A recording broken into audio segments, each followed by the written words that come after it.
اسلام آباد میں bureau of immigration and overseas employment نے اعلان کیا ہے کہ بیرون ملک روزگار کے لیے جانے والے پاکستانیوں کے لیے نئے سال سن 2026 سے لازمی سافٹ اسکلز سرٹیفکیشن نافذ کر دی گئی ہے۔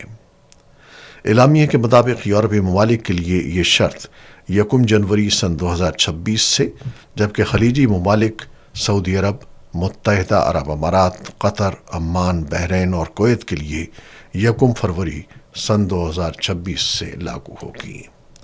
اب اوورسیز ایمپلائمنٹ پروموٹرز کے ذریعے یا براہ راست بیرون ملک ملازمت حاصل کرنے والے تمام افراد کو پروٹیکٹوریٹ آف امیگرنٹس میں رجسٹریشن سے قبل یہ سرٹیفیکیشن مکمل کرنا ہوگی۔